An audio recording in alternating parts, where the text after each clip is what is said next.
मला हा शब्द वापरायला आवडत नाही, पण दुर्दैव आहे की हे आजचं महाराष्ट्राचं राजकारण दुर्दैवाने गलिच्छ झालंय अशी भावना एक. कारण का मी जरी लोकप्रतिनिधी असले, एका पक्षात काम करत असले, तरी मी ह्या राज्याची नागरिक आहे, या देशाची नागरिक आहे.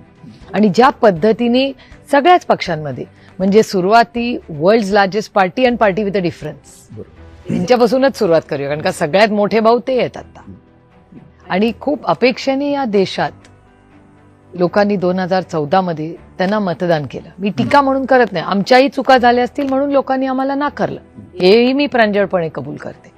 की त्या काळामध्ये जो माहोल होता, आणि मी पहिल्यांदा नाही अनेक वेळा आधी बोललेले, की त्या काळात एक असा माहोल या देशात झाला होता, आणि तो कदाचित आम्ही यशस्वीपणे आमची खरी जी बाजू होती ती कधी मांडूच शकलो नाही त्या काळात. इंटरनल कॉन्फ्लिक्ट्स असतील, बाकी काही कारणं असतील, पण त्या काळामध्ये आणि गेल्या 11-12 वर्षाचं महाराष्ट्राचं आणि देशाचं राजकारण, आणि आज महाराष्ट्रामध्ये रोज वर्तमानपत्र उघडलं किंवा चॅनल पाहिलं तर ही अस्वस्थ करणारी गोष्ट आहे. म्हणजे काल जो माणूस म्हणत असतो की भारतीय जनता पक्षाला आम्ही आता डुबवून टाकणार, दुसऱ्या दिवशीच त्याचा प्रवेश होतो.